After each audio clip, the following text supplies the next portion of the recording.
João 1.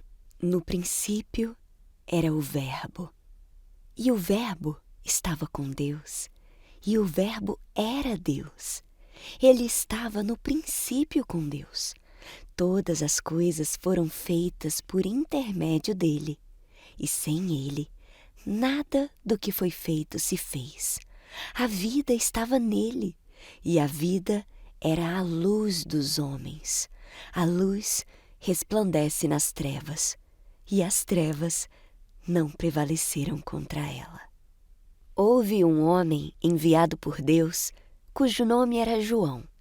Este veio por testemunho, para que testemunhasse da luz, para que todos por ele crescem. Ele não era a luz, mas foi enviado para que testemunhasse da luz.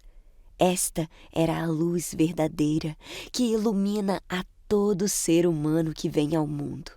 No mundo estava, e por ele foi feito o mundo, e o mundo não o reconheceu. Veio para o que era seu, mas os seus não o receberam. Mas a todos quantos o receberam, deu-lhes o poder de serem feitos filhos de Deus, a saber, aos que creem no seu nome, os quais não nasceram do sangue, nem da vontade da carne, nem da vontade do homem, mas de Deus.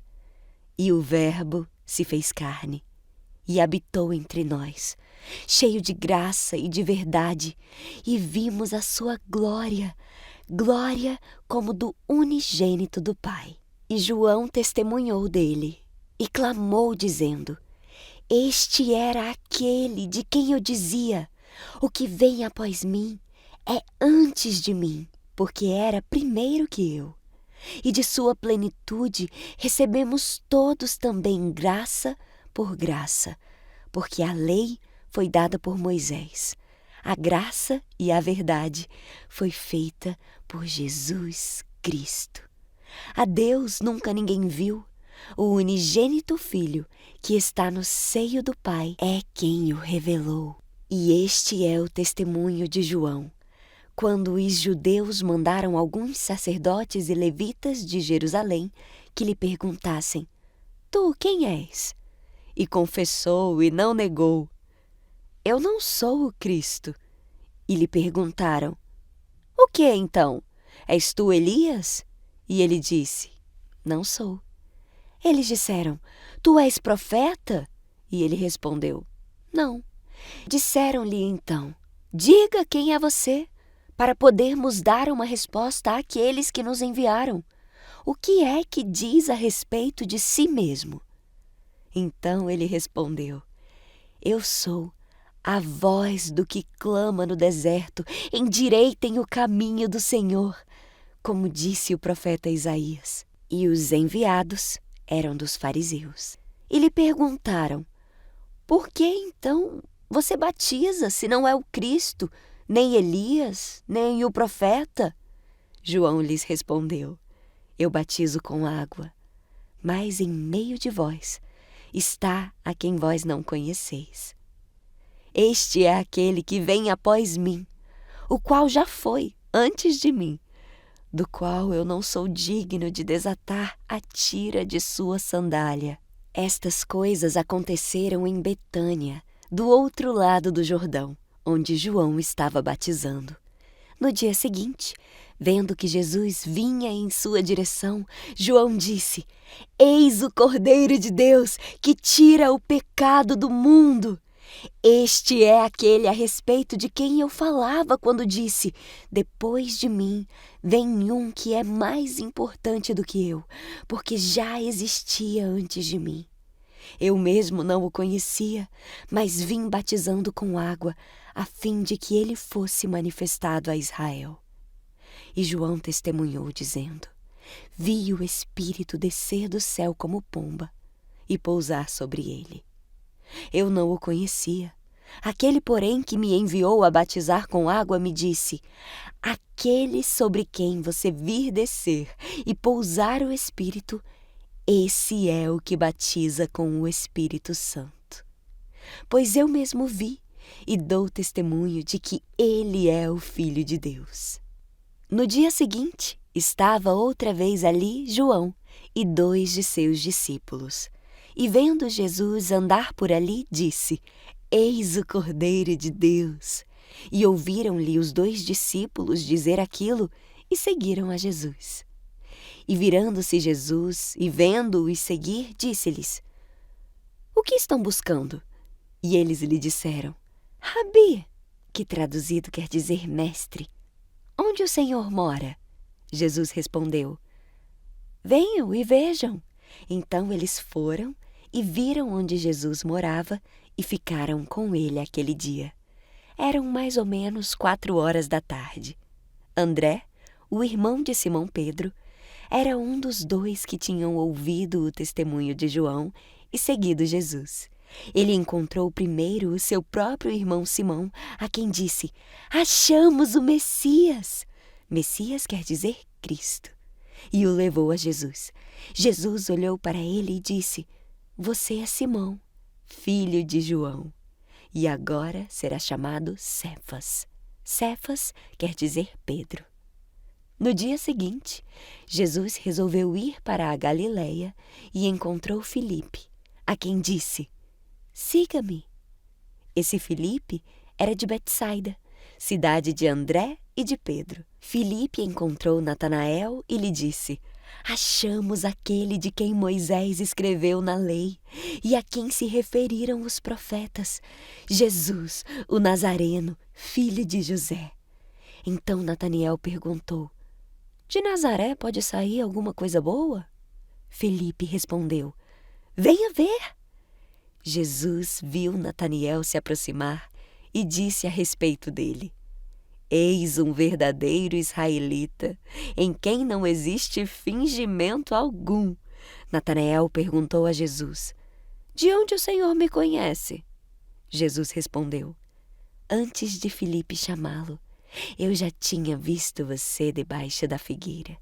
Então Natanael exclamou: Mestre, o Senhor é o Filho de Deus! O Senhor é o Rei de Israel! Ao que Jesus lhe respondeu: Você crê porque eu disse que tinha te visto debaixo da figueira? Pois você verá coisas maiores do que estas. E acrescentou: em verdade lhes digo, que vocês verão o céu aberto e os anjos de Deus subindo e descendo sobre o Filho do Homem. João 2. No terceiro dia, houve um casamento em Caná da Galileia. A mãe de Jesus estava ali. Jesus e seus discípulos também haviam sido convidados para o casamento. Tendo acabado o vinho, a mãe de Jesus lhe disse: Eles não têm mais vinho. Respondeu Jesus: Que temos nós em comum, mulher? A minha hora ainda não chegou. Sua mãe disse aos serviçais: Façam tudo o que ele lhes mandar. Ali perto havia 6 potes de pedra, do tipo usado pelos judeus para as purificações cerimoniais. Em cada pote cabia entre 80 a 120 litros. Disse Jesus aos serviçais: Encham os potes com água. E os encheram até a borda. Então lhes disse: Agora levem um pouco do vinho ao encarregado da festa. E assim o fizeram. E o encarregado da festa provou a água que fora transformada em vinho, sem saber de onde este viera, embora o soubessem os serviçais que haviam tirado a água.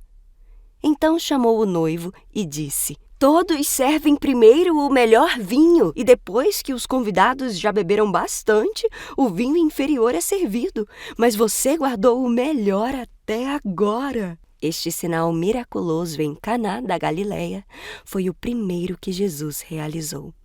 Revelou assim a sua glória, e os seus discípulos creram nele. Depois disso, ele desceu a Cafarnaum com sua mãe, seus irmãos e seus discípulos. Ali ficaram alguns dias. Quando já estava chegando a Páscoa judaica, Jesus subiu a Jerusalém. No pátio do templo, viu alguns vendendo bois, ovelhas e pombas, e outros assentados diante de mesas trocando dinheiro.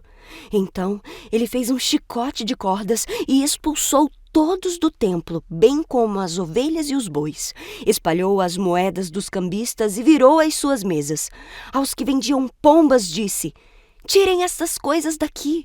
Parem de fazer da casa de meu pai um mercado. Seus discípulos lembraram-se que está escrito: o zelo pela tua casa me consumirá. Então os judeus lhe perguntaram: que sinal miraculoso o Senhor pode mostrar-nos como prova da sua autoridade para fazer tudo isso? Jesus lhes respondeu: destruam este templo, e eu o levantarei em 3 dias. Os judeus responderam: este templo levou 46 anos para ser edificado. O Senhor vai levantá-lo em 3 dias? Mas o templo do qual ele falava era o seu corpo. Depois que ressuscitou dos mortos, os seus discípulos lembraram-se do que ele tinha dito. Então creram na Escritura e na palavra que Jesus dissera. Enquanto estava em Jerusalém, na festa da Páscoa, muitos viram os sinais miraculosos que ele estava realizando e creram em seu nome. Mas Jesus não se confiava a eles, pois conhecia a todos. Não precisava que ninguém lhe desse testemunho a respeito do homem, pois ele bem sabia o que havia no homem. João 3. Havia um fariseu chamado Nicodemos, uma autoridade entre os judeus. Ele veio a Jesus à noite e disse: mestre, sabemos que ensinas da parte de Deus, pois ninguém pode realizar os sinais miraculosos que estás fazendo se Deus não estiver com ele. Em resposta, Jesus declarou: digo-lhe a verdade, ninguém pode ver o reino de Deus se não nascer de novo. Perguntou Nicodemos: como pode alguém nascer sendo velho? É claro que não pode entrar pela 2ª vez no ventre de sua mãe e renascer. Jesus respondeu: digo-lhe a verdade, ninguém pode entrar no reino de Deus se não nascer da água e do Espírito. O que nasce da carne é carne, mas o que nasce do Espírito é Espírito. Não se surpreenda pelo fato de eu ter dito: é necessário que vocês nasçam de novo. O vento sopra onde quer, você o escuta, mas não pode dizer de onde vem, nem para onde vai. Assim acontece com todos os nascidos do Espírito. Nicodemos perguntou: como pode ser isso? Disse Jesus: você é mestre em Israel e não entende essas coisas? Asseguro-lhe que nós falamos do que conhecemos e testemunhamos do que vimos, mas mesmo assim, vocês não aceitam o nosso testemunho. Eu lhes falei de coisas terrenas e vocês não creram. Como crerão se lhes falar de coisas celestiais? Ninguém jamais subiu ao céu, a não ser aquele que veio do céu, o Filho do Homem. Da mesma forma como Moisés levantou a serpente no deserto, assim também é necessário que o Filho do Homem seja levantado, para que todo o que nele crer tenha a vida eterna. Porque Deus amou tanto o mundo, que lhe deu o seu Filho unigênito, para que todo o que nele crer não pereça, mas tenha a vida eterna. Pois Deus enviou o seu Filho ao mundo, não para condenar o mundo, mas para que este fosse salvo por meio dele. Quem crê nele não é condenado, mas quem não crê já está condenado por não crer no nome do Filho unigênito de Deus. Este é o julgamento. A luz veio ao mundo, mas os homens amaram as trevas e não a luz, porque as suas obras eram más. Quem pratica o mal odeia a luz e não se aproxima da luz, temendo que suas obras sejam manifestas. Mas quem pratica a verdade vem para a luz, para que veja claramente que as suas obras são realizadas por intermédio de Deus. Depois disso, Jesus foi com os seus discípulos para a terra da Judéia, onde passou algum tempo com eles, e batizava. João também estava batizando em Enom, perto de Salim, porque havia ali muitas águas, e o povo vinha para ser batizado. Isto se deu antes de João ser preso. Surgiu uma discussão entre alguns discípulos de João e um certo judeu a respeito da purificação cerimonial. Eles se dirigiram a João e lhe disseram: Mestre, aquele homem que estava contigo no outro lado do Jordão, do qual testemunhaste, está batizando, e todos estão se dirigindo a ele. A isso João respondeu: Uma pessoa só pode receber o que lhe é dado do céu. Vocês mesmos são testemunhas do que eu disse. Eu não sou o Cristo, mas sou aquele que foi enviado antes dele. A noiva pertence ao noivo. O amigo que presta serviço ao noivo e que o atende e o ouve, enche-se de alegria quando ouve a voz do noivo.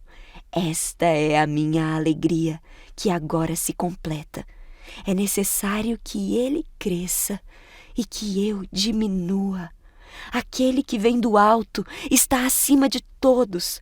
Aquele que é da terra pertence à terra e fala como quem é da terra. Aquele que vem do céu está acima de todos. Ele testifica o que tem visto e ouvido, mas ninguém aceita o seu testemunho.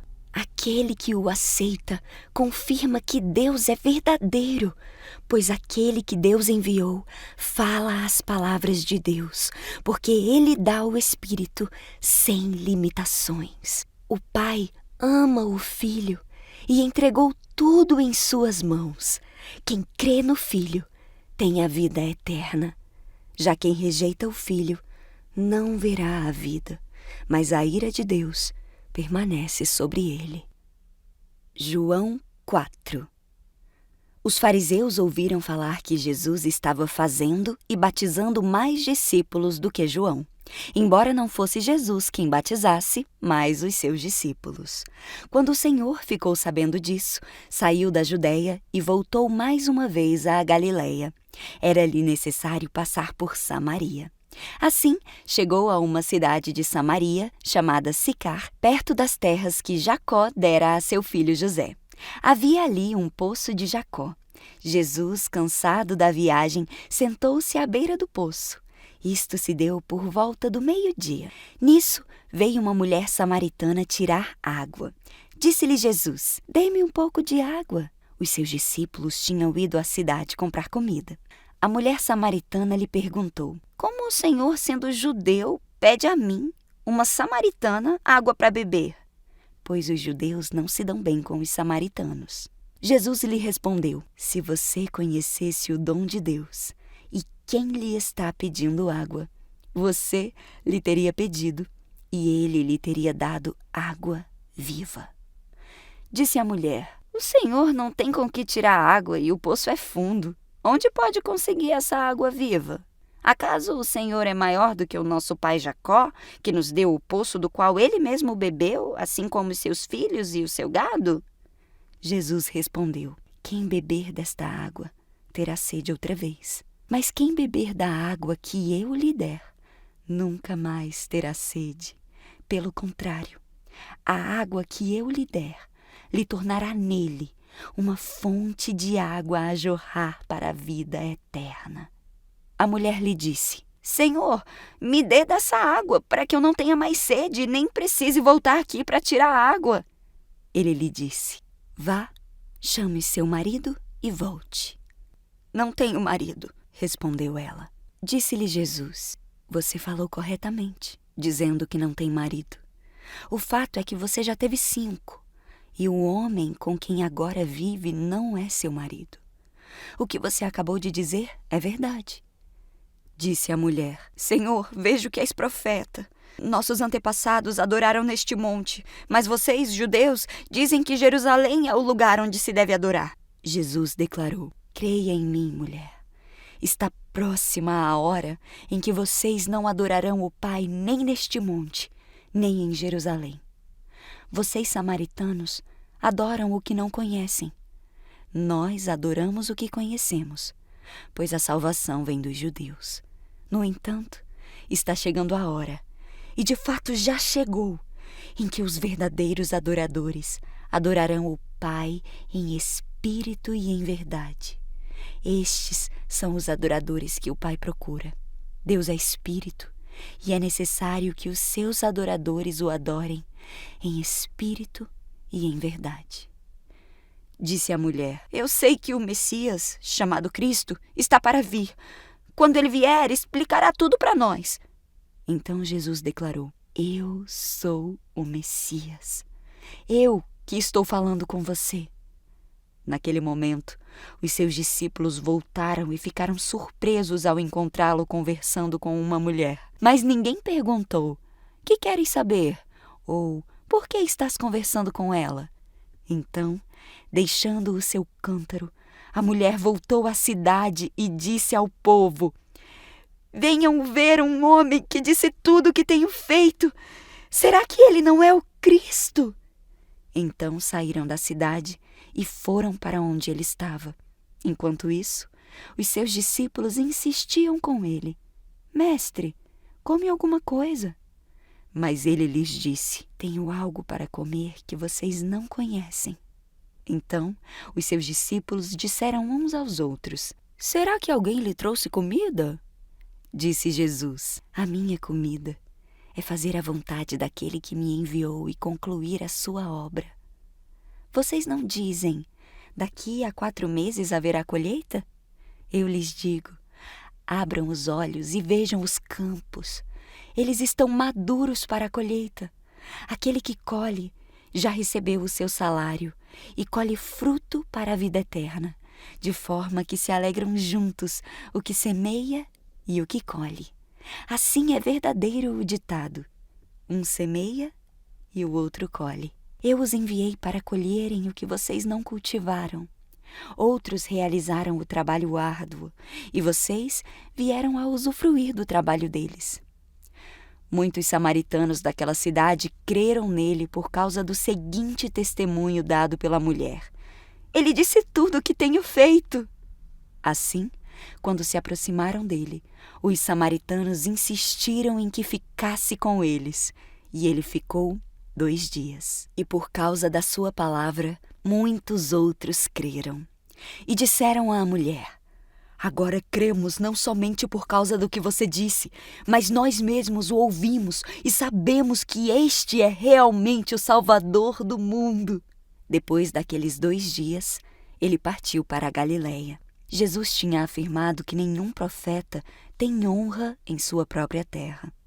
Quando chegou à Galiléia, os galileus deram-lhe boas-vindas. Eles tinham visto tudo o que ele fizera em Jerusalém, por ocasião da festa da Páscoa, pois também haviam estado lá. Mais uma vez, ele visitou Caná da Galiléia, onde tinha transformado água em vinho. E havia ali um oficial do rei, cujo filho estava doente em Cafarnaum. Quando ele ouviu falar que Jesus tinha chegado à Galiléia, vindo da Judéia, procurou-o e suplicou-lhe que fosse curar o seu filho, que estava à beira da morte. Disse-lhe Jesus: Se vocês não virem sinais e maravilhas, nunca crerão. O oficial do rei disse: Senhor, vem, antes que o meu filho morra. Jesus respondeu: Pode ir, o seu filho continuará vivo. O homem confiou na palavra de Jesus e partiu. Estando ele ainda a caminho, seus servos vieram ao seu encontro com notícias de que o menino estava vivo. Quando perguntou a que horas o seu filho tinha melhorado, eles disseram: A febre o deixou ontem à 1 hora da tarde. Então o pai percebeu que aquela fora exatamente a hora em que Jesus lhe dissera: O seu filho continuará vivo. Assim creram ele e todos os de sua casa. Esse foi o segundo sinal miraculoso que Jesus realizou, depois que veio da Judéia para a Galiléia.